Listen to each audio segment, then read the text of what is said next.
otherwise in different cities in India. Yeah.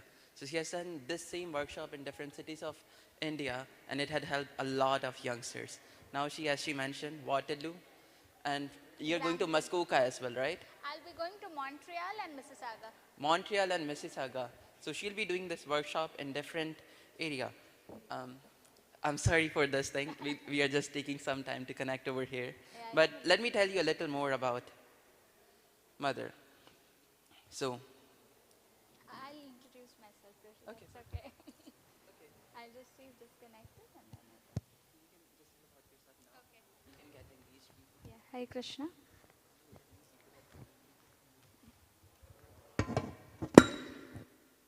Rishi, just one more request. Okay. So would you like to please come on the chairs here? Because it's going to be engaging, so you won't feel bored. Don't worry. Yeah, please come. I think even the people sitting there, please come. Please feel free to come here and sit in the front. This is not needed, I think. Just this is good. Yeah.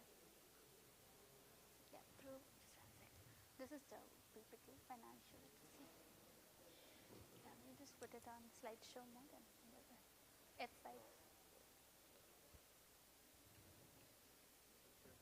Yeah, we need to go to the first slide. Yeah, okay. Can I get it here so that I can move it? Maybe we can move this a bit closer.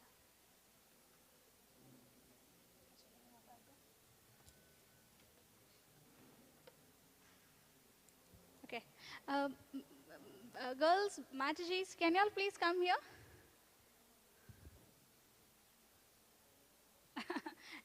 Like those at the back, please feel free to come in the front.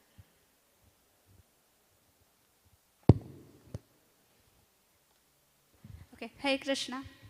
I think that's too loud. Prove that. Is this better? Like, is it audible for everyone? Okay, great. Yeah, thank you. Okay, so Proshi, thank you so much for this opportunity, and I promise it's not going to be boring, and I'm sure it's going to be something that will be useful for all of you. So, just a brief about myself.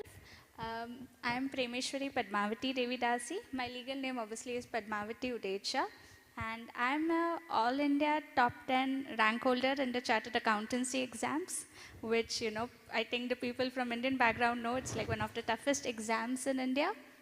And after that, I have over 10 years of experience working in corporates, in, you know, equity research, financial analyst roles, etc.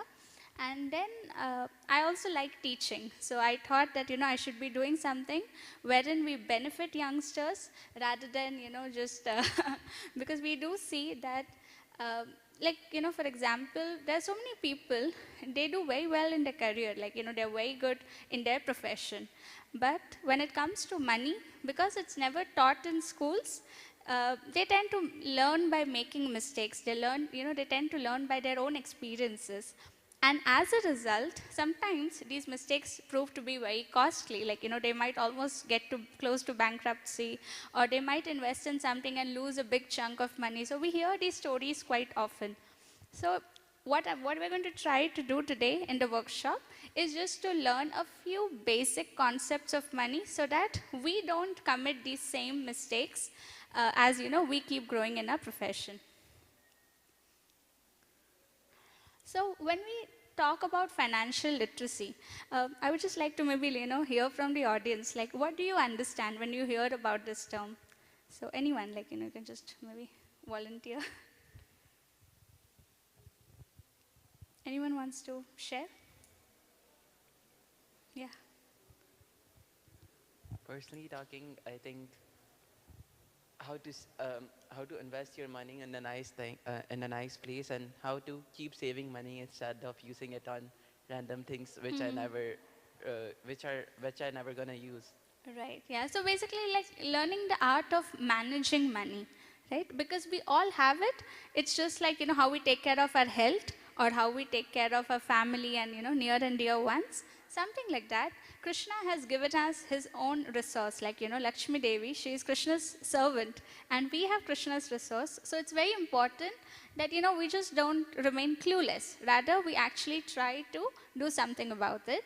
So these are like some of the things which come in under the term financial literacy. Like how do you manage your income, expenses, how do you save, how do you invest? What about debt? Like, sometimes people are paranoid. They just feel that, all debt is bad. We should never borrow money. But then that's not the case. There are so many wealthy people who do leverage. They take debt and, that's how they actually grow their own wealth. So I'll come to that example a bit later. But I just wanted to, share this. Now, why is this really important? So we need to remember that, we are living in a world which is so uncertain. Like, anytime AI is replacing jobs, so we hear people, they lose jobs randomly. Or, like, for example, the company goes for a corporate restructuring, and then they are laid off.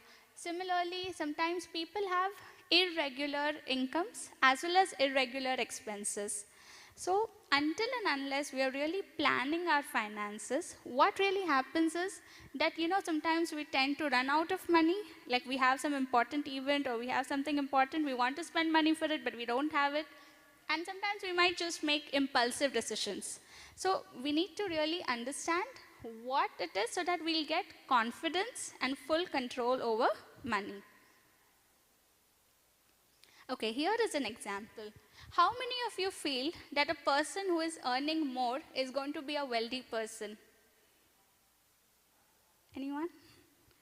So the question is, like, how many of you feel that a person who is earning more is a wealthy person?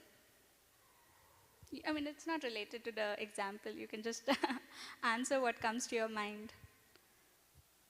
Sorry? Not necessarily, yeah. So we're just going to look at an example. So, this is like a typical doctor versus nurse example. So we have a doctor who obviously is earning much higher. But if you look at his expenses, he is like, spending every single thing because he wants to maintain the lifestyle of a doctor. So he has a big home loan EMI, a car EMI, then credit card bills, children's fees, etc. So at the end of the day, he has done very poor financial planning. And as a result, you're seeing that he has no savings, nothing for emergency. On the other hand, there's a nurse. Now, she's earning like just 1/3 of what the doctor is earning, but she's someone who is financially smart. If you look at her breakup, not only is she spending for what she really needs to, but at the same time, she has some savings, she has some emergency fund. So therefore, we need to understand like how we can manage what we have in a better way so that, see, it's not necessary that you really need a very high income in order to, get or basically be financially healthy. Okay, this is a small assessment. I think maybe I can, like, I don't know, people can just say one by one if you all want to answer. Or you can just, do it for yourself. Just rate yourself on a scale of 1 to 5. And that can be useful. Anyone wants to like volunteer to just read it out? No? Okay, that's okay. It's just like, you can just take a pick and then do it later. So here are some key financial concepts. As we all know, Prashi, do we want to like stop this session because I think they're not finding it interesting? That's okay? Okay. Okay. No, otherwise if, they're not interested, it's fine. Yeah. Okay, I'll just keep it very brief then.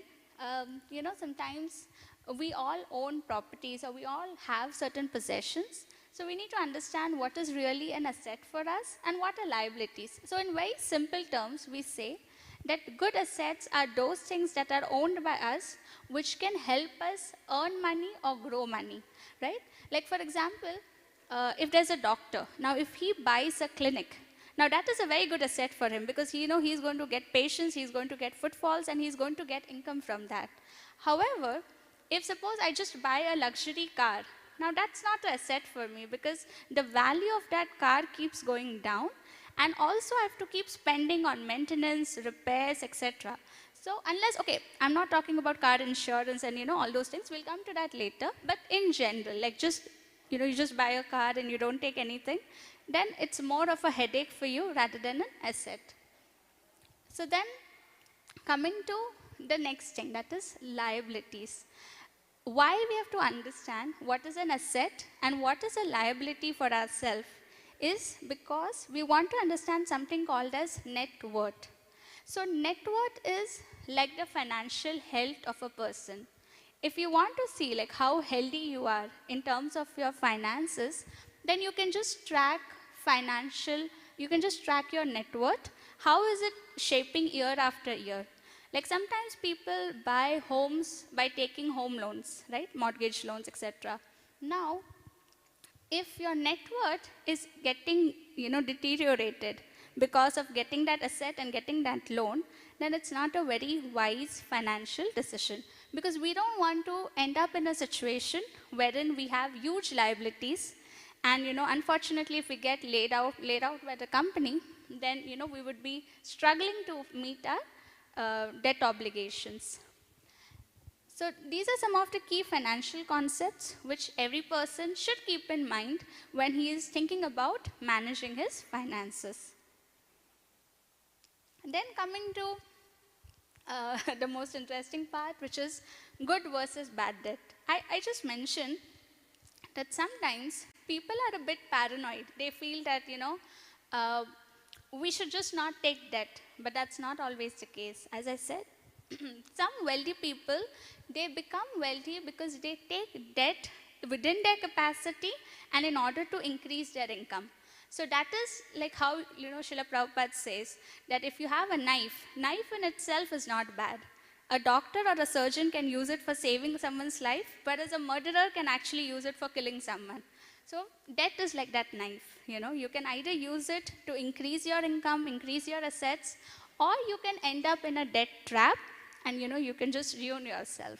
So this is another example. And I just mentioned, like, for example, if a doctor, he takes a loan to set up a new clinic, then he has to ensure that the business that like the revenues that he generates from the clinic is sufficient to cover his debt obligations. So then in that case, he will actually, we can actually classify this as good debt. But on the other hand, suppose I want to, just to show off or, just to maintain my lifestyle, if I take up a debt to buy some luxury product, then that's not going to help me, because eventually what will happen, I'll keep paying money, I'll keep paying interest, and at the end of the day, the car or, the luxury product that I have bought, the value of that will keep decreasing. It will, like, for example, if you buy a car today, after 10 years, I don't know, like you all know better that scrap value is virtually zero, right? So we need to keep these things in mind while we are managing our finances. Okay. Now, typically, how many of you have faced a situation that, you get some income, and when you sit at the year end, you feel that where did all my money vanish? Like I have nothing left with me, right? Like sometimes there are people who have a very good paycheck, but still at the end of the year, they are like, where did all of that vanish? So we need to remember that we need to do something called as budgeting. Now, why is this budgeting so important? It is because you will tell the money where to go rather than wonder where did the money all go. So therefore, there's something called as personal finance budgeting. So at the beginning of the year itself, you can get, because you obviously have an estimate of what are your expenses, what is the income that you're going to get, and you also will keep in mind some emergencies that may come, right? Like health emergencies can come, or sometimes, as I said, unfortunate events like your job just going off, some things like that can always happen. So we need to be very important. We need to make a budget so that we have full control over our finances. It's just like, like a sadhana. We do have a sadhana tracker, right? That how, like whether we are waking up every day, we are attending the morning program, are we reading Srila Prabhupada's books, are we, chanting our 16 rounds. So just like that, if we have a budget, if we have a standard set at the beginning of the year, then it's easier to keep tracking it and ensure that we are not spending more than what is within our means. Otherwise, it's so easy, you just see a supermarket sale, and we get into the impulsive buying decision. So then, ideally, what should be the breakup between various things that we want. Like, now, okay, this is purely based on what personal finance experts say, right? 50% or so should be allocated towards your needs. Now, needs basically like, food, clothing, shelter, all that falls in your needs, which you just cannot avoid. Then comes wants, like we all have some desires, we all want some comforts, we all want some luxuries. It can be different for different people, but we do all have that. So 30% or so can be allocated to that. Now, when we say that, we do this breakup, it doesn't mean that you have to say no for your desire or want or, dream. You just have to see that if it doesn't fit in the budget for this month or this year, you can just postpone it a bit so that things will fall in your budget. At the same time, see, like if you see the next part, 20% is what you're going to save for a goal in the future.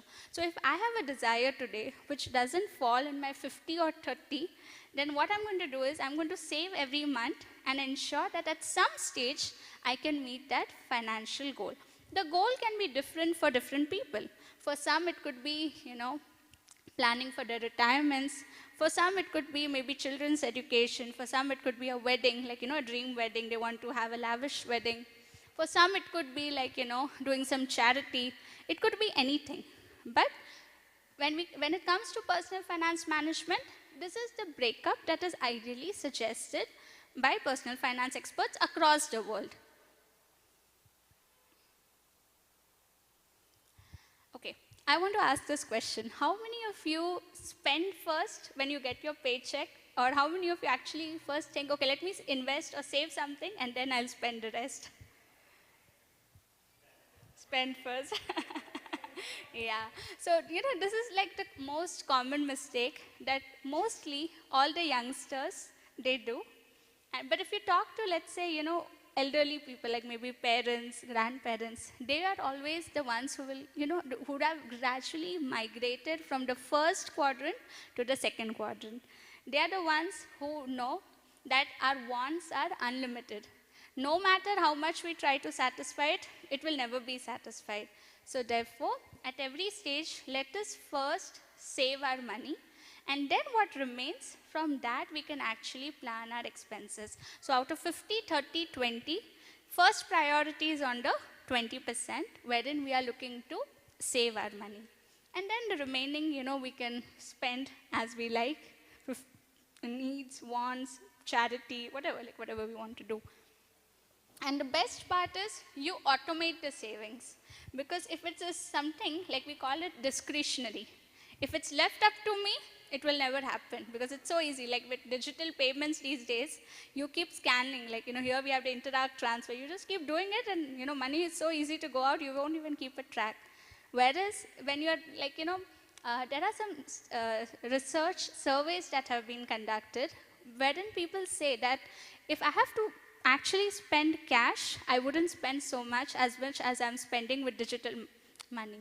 So therefore, let us also automate our savings. Let us also use the digital setup or the digital technology in order to save.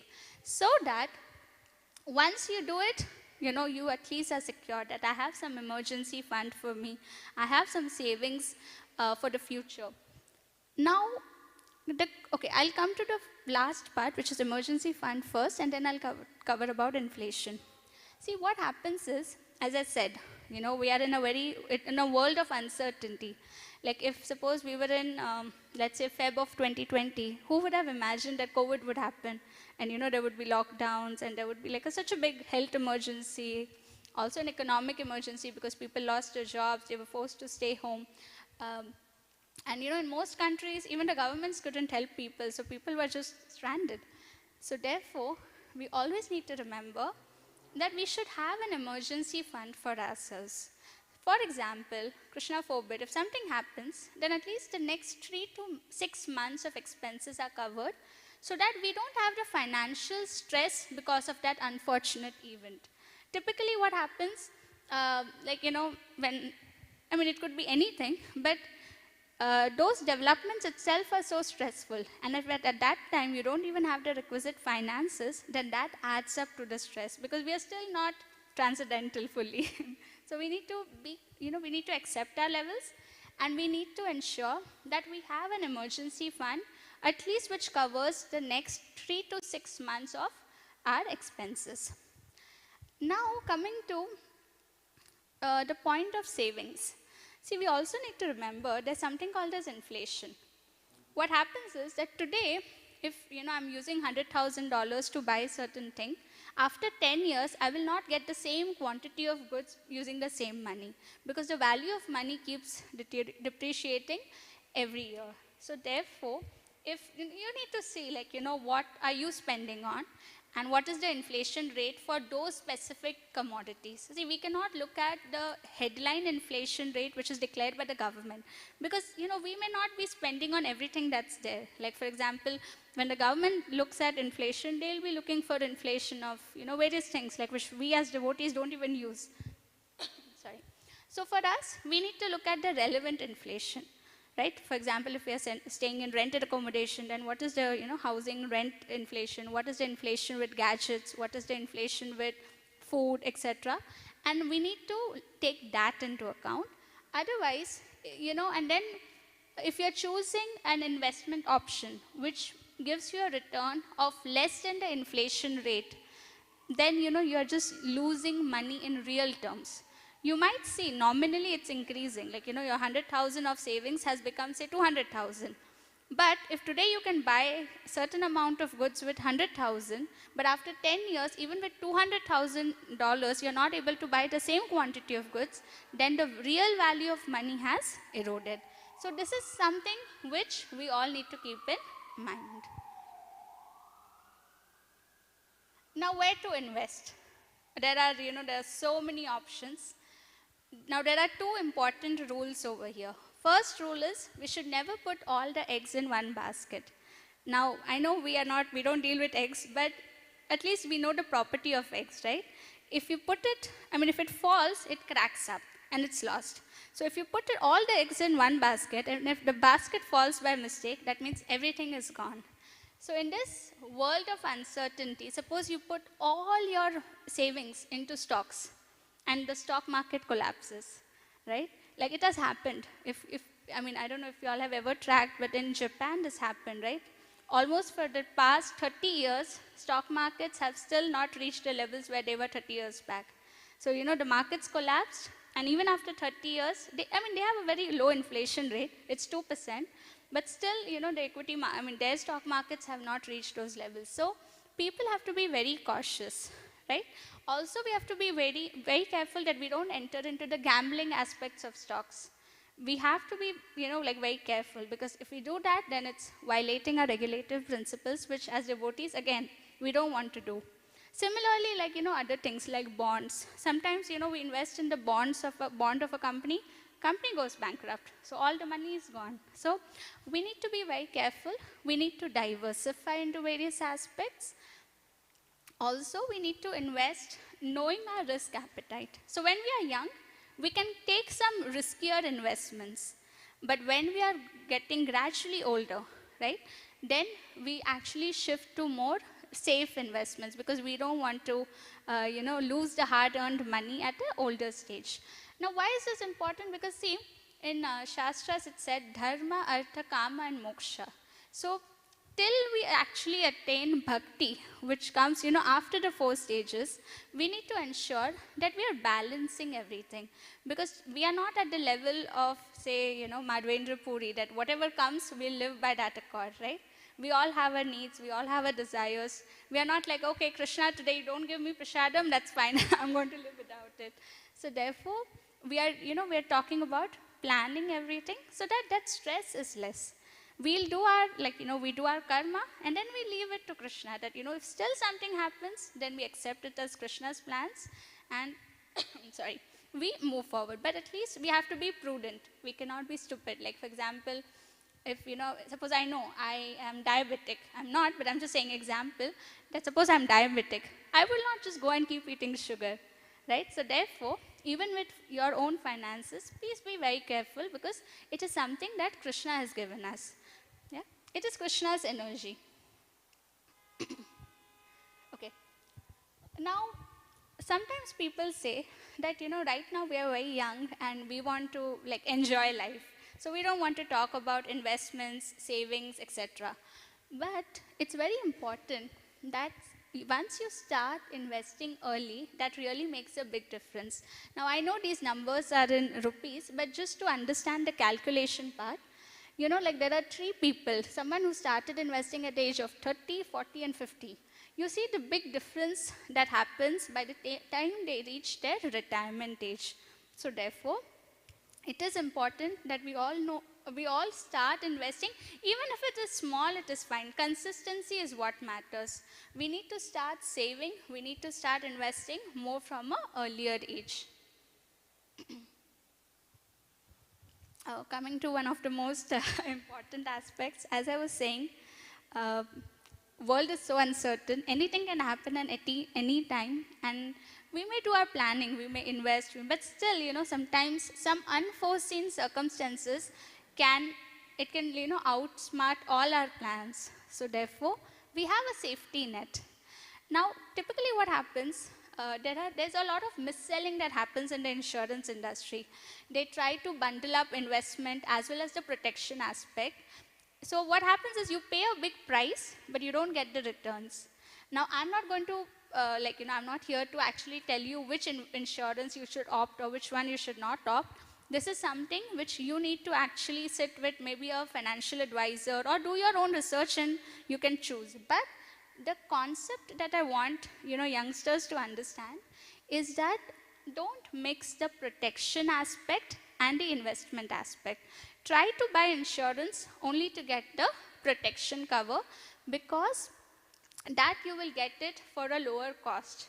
So your return or the cost that you're paying per unit of cover, that's going to be minimized. So that can give you a good deal. So that is again very important.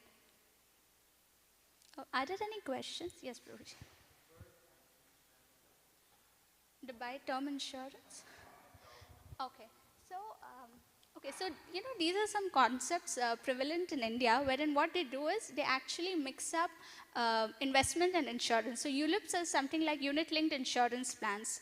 So, for example, if you're paying a premium for insurance, the amount that you will get if the uncertain event happens, like for example, if someone dies or, like if it's a life insurance or any other insurance, the amount that you will get is linked to, let's say, the stock market. So if the stock market goes up, then you get a higher amount, if that unfortunate event happens. But if the markets don't give those kind of returns, then you'll get a lower amount. So it's a mixture of insurance as well as investment. But what happens in that case is that you end up paying much more because, there's a lucrative deal that's given that is getting linked to the markets. But say, when the unfortunate event actually happens, the markets have actually collapsed or crashed, then in that case, that insurance may not benefit you as much as it should have benefited.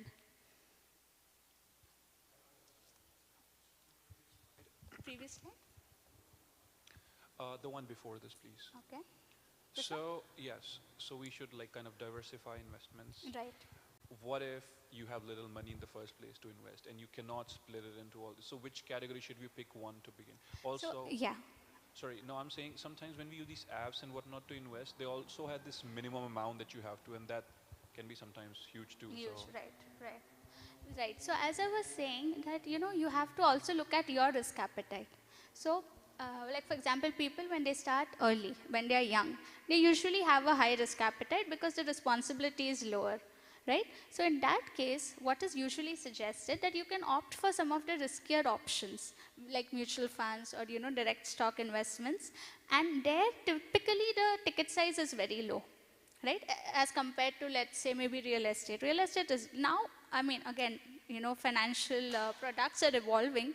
So there are something called as real estate investment trusts. It's basically like a mutual fund wherein, they pool money from different people and then they invest in real estate properties, and whatever income, like, rental income or appreciation that they get, they divide it amongst all the people.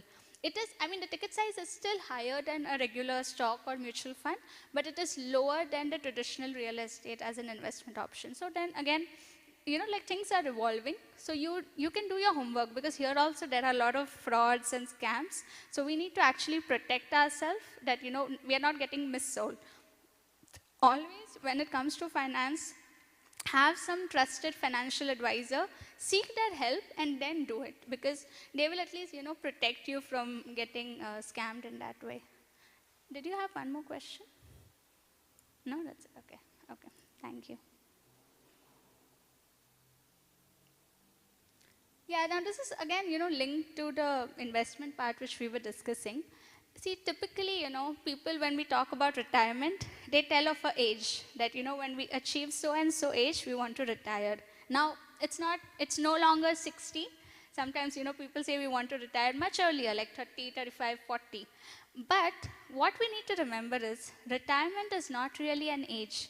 It's a number. The number means the corpus that you have actually accumulated for yourself, so that when you retire, you do get the benefits. Now, I understand in Western countries, your government also does cover up a lot of expenses when you retire. But if you want to retire before the government covers, covers for you, or if you want to retire, like let's say you want to leave the country and you want to retire somewhere else, or basically any situation or any circumstance wherein you don't fall in the government protection. So this concept is important for those people, that you need to ensure that you just, like, we all know that life expectancy is typically, around 75, 80 these days on an average. So from the time you really want to retire, you can just calculate, like, what are the expenses. Again, please do take inflation into account, because, without that, you might save up, say, a $1 million or $2 million, and then you just realize that this is no more sufficient. So whenever the calculations are being done, please do take inflation into account, and ensure that you have a sufficient corpus which can keep giving you the requisite income.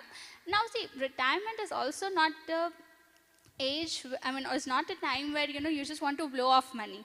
You're going to obviously live a very conscious life that time. So you can factor in all these things, like some things will be very important for, say, him, it may not be as important for you. So you can, also consider those lifestyle modifications. So there's no thumb rule, like as we say. It's not like science, like a scientific formula that, if you mix hydrogen and oxygen, you get H2O, that is water. It's not like that. You really have to customize it for every person, and you have to come up. But these are, like the foundational principles that we are talking here. This is just a template, like, as I was saying, you factor in inflation, and then you just do the calculations. I'm not getting into it.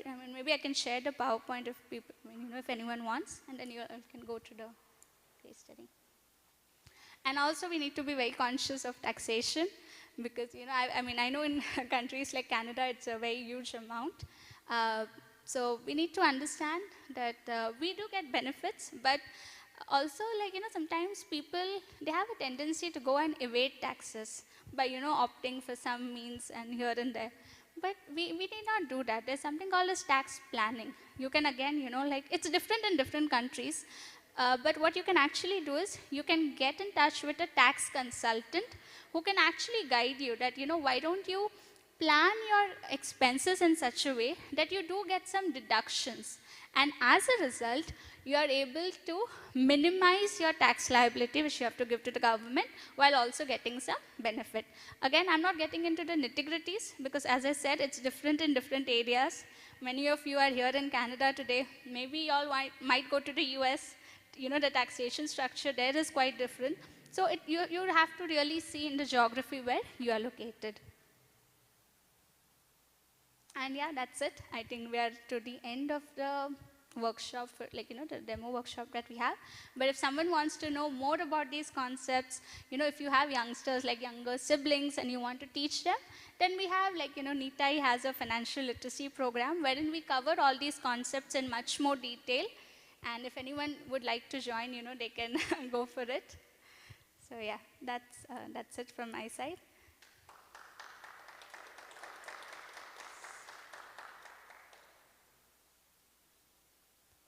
I have a question. Yes, Praji. So how can we join this course first of all? Yeah, so I'll just come to this. So we have a website, neetai.com, wherein we have four like different batches or modules that go on, because we cannot teach the same thing to a 6-year-old kid what we would probably want to teach young adults like y'all. And if you go on the website, currently you know the way the course structure is, there are 10 live Zoom sessions for every candidate who enrolls, and we provide free recordings, like all the recordings are provided to them. And also we give free lifetime access to the website to everyone who enrolls. Because the website is still evolving, we have certain videos, we have certain workbooks, and we have certain quizzes. So we have some resources on the website, and we are adding a lot more. So we want to give this, benefit to all the people who are enrolling now, like an early bird initiative, that you all will get free lifetime access to all the resources that keep getting added on the website. And the course price is $399, but especially for ISKCON people or ISKCON congregation, we have a 75% discount promo code. So anyone who uses that promo code and enrolls on the website, they can get it at a 75% discount. You can, if you want, you can note it. You can take a pic.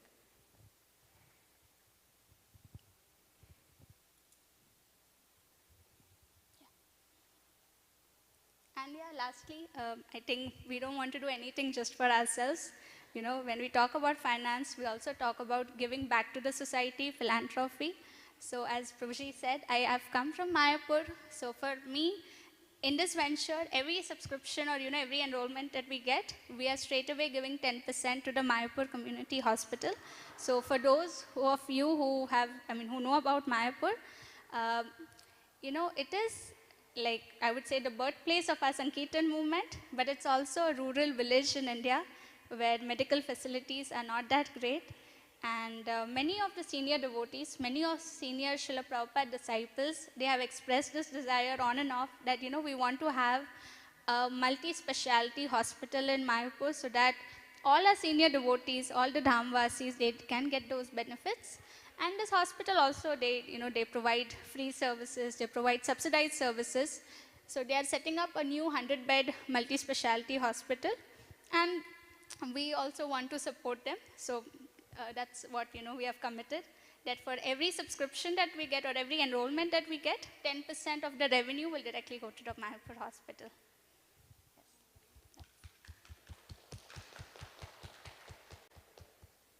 Any other questions? Sorry, I didn't ask this side.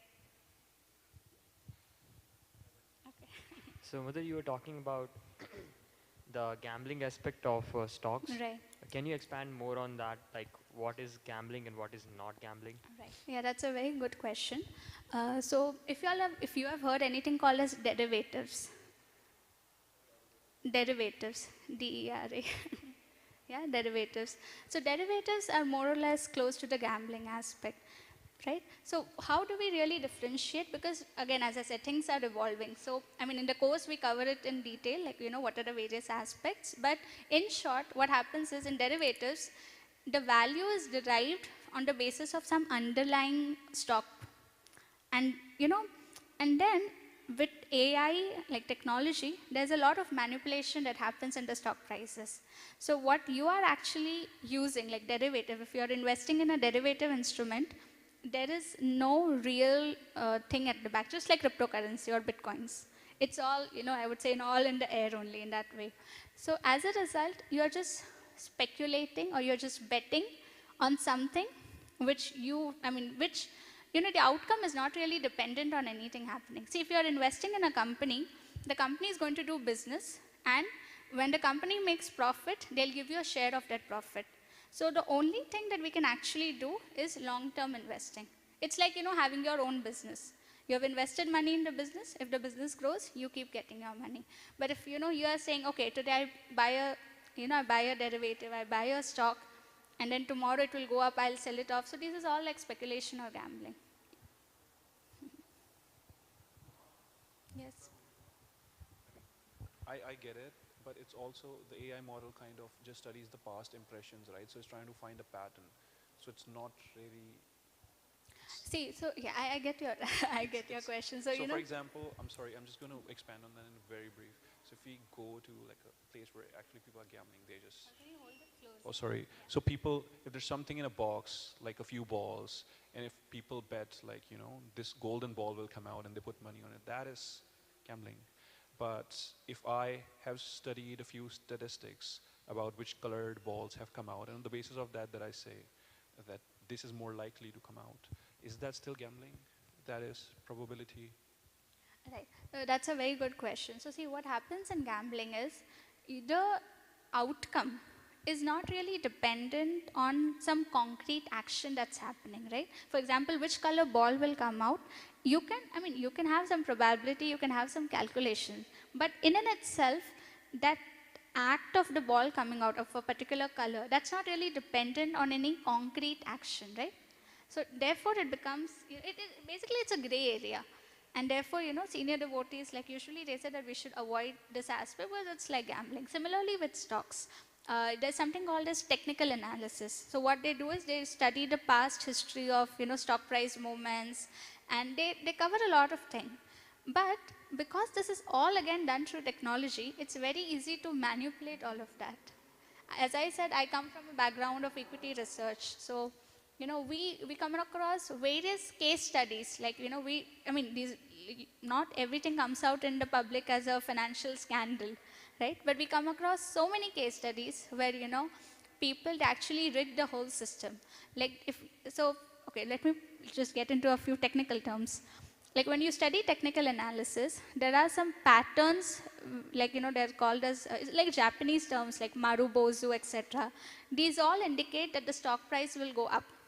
So, you know, people who actually study these patterns, and if they see that, they want to invest. But right now, because of technology and algorithms, it's rigged in such a manner that they can actually artificially show these patterns. And the moment people actually put their money, and then, you know, they can just reverse the whole thing. So it's always possible, and it's actually happening in real world. And again, the thing is that, you know, the stock price movements on a daily basis, it's not again backed by concrete action. See, a company which is doing business, like for example Tesla, right? It is making electric cars. It is putting in a lot of efforts, and, you know, then it's going to grow. Similarly, Apple, they make iPhones, they sell it. There's so much effort that goes into the whole process. But when will you know what are the results of those efforts? It is only at the end of the financial year when they're going to declare their profits. I mean, they do declare on a quarterly basis, but you know, you'll only get a full picture at the year end. So it's like a business. It's just like, you know, you don't have the time and energy or the resources to start up a business at the scale of Apple. So you have, you know, invested in their business. So that's the only thing which falls under long-term investing, which can be done.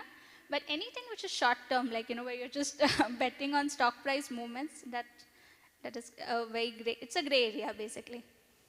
Yeah. Thank you, Okay. ma'am. Thank you. Thank you so much, Mother. I think it was really helpful. Thank you. My question is regarding that chart you showed us, Sorry, the chat. the Which chart for savings, need 30% for savings, 50 for right. need, Yeah, yeah, yeah. and then last 30 for the Last 20 wish. for goals. Yeah. Yes. My question is, again, it's so easy to just scroll on Amazon, or there are a lot of apps in Canada, Correct. Temu or Alibaba or Right. some other app. You're just scrolling and, oh, I like this thing. Exactly. And I like this thing. Right. So as youngsters, and Prabhupada has mentioned that it's our actually eternal thing to be happy or to enjoy. So we cannot stop enjoying, but how do we make sure that at the same time we are saving a lot of amount of money? So Yeah. So that's why I was saying, right, that you need to do two things. One, you need to automate your savings. So anyone who gets income, like whatever income it can be, the moment the income comes, first the investing should happen, and then, you know, what is left, you just plan as to how you will spend it, where you will spend it. So that is the first thing. Automate all the savings right on the day you get your paycheck. Like whatever could be the income, it could be a paycheck, it could, you know, be something else. But whenever you get income, that's the first thing. Automate the savings on the same day. Second aspect is always have some financial plan and have a budget and keep tracking it. right? Because like, let's say for example, suppose someone gets $100,000 and they're completely clueless where they're going to spend it. Then they go here, oh, there's a sale, Amazon, okay, I'll buy this. They'll go somewhere else, they'll buy it. So then that propels a lot of impulsive decisions. But on the other hand, if you have a plan that these are my bare minimum expenses and I have to pay, like for example, my rent, electricity, utilities, whatever, like whatever could be the bare minimum expenses, uh, then I want, like, let's say there's a yatra going somewhere. I mean, I don't know from here how often people go to India, but let's say someone wants to go to Mayapur, Vrindavan, Jagannath Puri. So okay, like like I don't know when it happens here, but let's say sometimes Kartik people go to Vrindavan. So there are a group of devotees going from the temple to Vrindavan during Kartik. Now this from January, right? So you can actually start saving from that month itself. And when we have a goal, like a financial goal, that we want to save so and so amount for that particular day, then we will avoid impulsive actions. Right? And then there are a lot of tools, Prabhuji, like there are a lot of apps wherein you can monitor your expenses, monitor your budget on a weekly or a monthly basis. So every month, if you have overshooted the budget that you had set, it will pop up red alarms. So that will also a matter of financial discipline. It's a habit. The more we start practicing it, the more it gets deeper into our roots. Um Typically, like all our adults, like all our elders, parents, grandparents, they have it very deep rooted in their, I would say in the blood itself, to save, be very cautious. Like even, while spending, for example, if we want to go from here to, say, the Union bus stop, now there are various ways to go there probably, right? We can take a cab, we can probably just take a bus, we can walk a bit, take a bus. There are like various options. Now, for us as youngsters, like or many youngsters, they will go with what is most convenient for them, right? But if you look at the older generation, people with gray hair, as I say, they will actually be very prudent. They'll go for the most economical option. So these are some habits which we have not really inculcated because we want everything quick, we want everything instantly. But gradually, as we learn about these things, we start practicing, we start inculcating these habits, then we can overcome. It's all about financial discipline, just like discipline. Like if I ask you, Prabhuji, that, how did you start attending Mangalati every day? Like, at some point, it's a matter of discipline, right? It's so easy to not wake up in the morning, especially like when it's snowing, when it's cold. So it's a matter of discipline like that. And one last thing, Yeah. sorry, just one last. Uh, for different people, the line between needs and want may vary. Right. For some sannyasi, it might be needs might be really less, and I mean they don't have a lot of Really, wants, yeah. but still. Right. And then for other people, the wants might be on the right place. For some people, the needs might be more. However, it's not actually needed. Right. For example, I'll just give you an example. I saw a really nice lens for a camera, and then I was like, Prabhu, this is needed. If we have this camera, we can shoot a really nice picture of The details, temple right. and then this whole video. But at the same time, we have one camera. So somebody suggested me, Prabhu, it's not a need now, but it's a want. Right. So yeah, how do people ensure that this is a need, this is a want? Right. We cover that in great detail in the workshop, but just to briefly answer that, see, when, there's a principle, just like the 50, 30, 20 principle, there's a principle that if you feel like you want to buy something, you just have to wait for 48 hours. If you wait for 48 hours and still if you feel that you really want it, right, you really want it, then you can actually think. Otherwise, usually impulsive decisions are like that. We see something nice, we feel, oh, I need this. But then if we wait for 48 hours, typically in those 48 hours, we realize that, okay, we can manage without it for now, and, let's not spend that off. So that's one of the principle, like one of the strategies, I would say, wherein, just wait for 48 hours or 36 hours, just wait for some time. You will automatically, think about it, and it will get revealed that whether you really need it or it's just a want. Yeah, most welcome. I think there's a question there. Hare Krishna. Hi, Krishna. My question is that buying a own house or staying in a rental house, which one is better and what's your opinion? So, see, purely from a personal finance matter, you need to do the calculations, right? Like for example, in the area where you're looking to buy a house, what is the capital appreciation that happens? Typically, like, there's a concept called as opportunity cost. So for example, if, like if I'm paying rent, then every month I'm paying that rent, but I'm not going to get any asset at the end of the life, right? Even if I pay rent for say 40 years, I'm not going to get anything. But on the other hand, if I save that money in some investment option like a mutual fund or anything that will give me say 10%, 12% return, then at the end of 40 years, how much will that value actually accumulate to? Now I cannot really tell you what, because that depends on person to person. Some people, they would just say we'll just buy gold and keep. Some people want to buy stocks. Some people say no, stocks are too riskier, we'll just buy something which gives me a fixed return. So that can be whatever option you are comfortable. So you can just calculate. Suppose if you're paying a rent of let's say $4,000 a month. So at the end of say 10 years or 20 years, what will that value accumulate to if you wouldn't have paid rent, but rather you would have invested it. So now what is the option? Because if you need a place to stay, right? So if you're not going to pay rent, then what are you going to do? You'll have to buy a house. Now, if you don't have money to buy the house, you'll take a loan and you will buy the house. So then you need to, work that out, because if you take a loan, you have to pay interest, right? Typically, the way it works is that the EMI is structured in a way that, you end up paying like double or much more than what you have borrowed. So you need to factor that. But with houses, like, in most places, property prices do appreciate.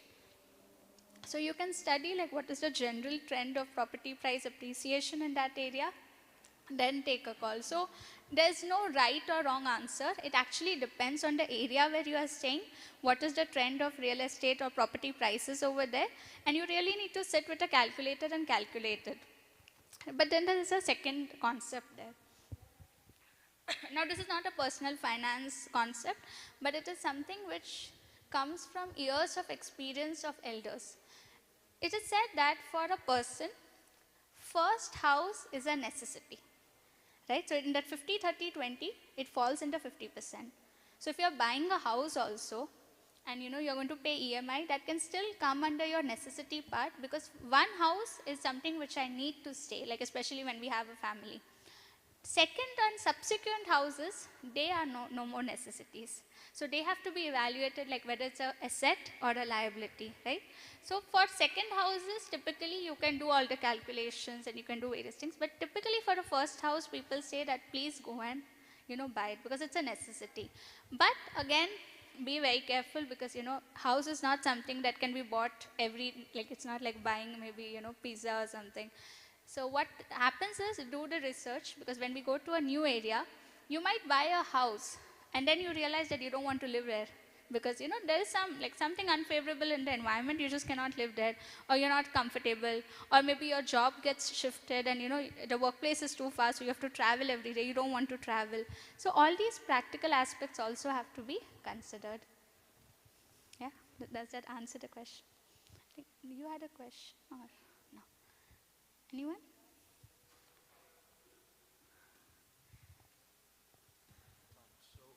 Very, Yes. it also seems like your company matters a lot too, because if friends, Sorry, company? your company, like people who you sit and hang out with, Peer pressure.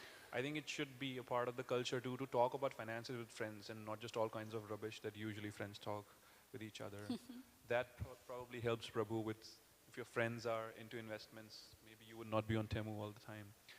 But Prabhu, I have a question about your brand too, Neetai, the name. Did you already mention a Yeah. little bit a brief about the story, how you came up with the name? Okay, so it is inspired from our Guru Maharaj.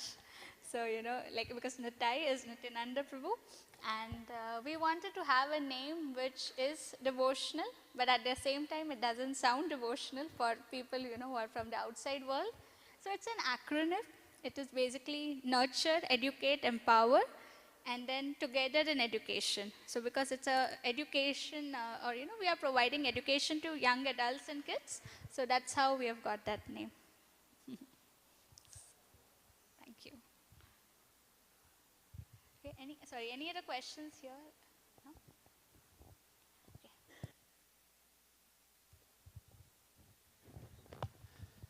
Thank you so much, Mother, for giving us Thank such you. a wonderful knowledge. Let's have a big round for applause for Mother. So, if anybody has any personal question or if anybody needs this PDF, I personally need one. We can reach out to Mother, right? And now we'll be having Kirtan.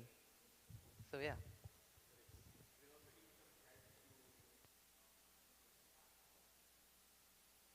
Yes. So, dear Prabhus, we also will need a little help to put these chairs back so that we can quickly start up with the Kirtan. So, if you are happy to volunteer or if you feel inspired, please help us. Thank you. Hare Krishna.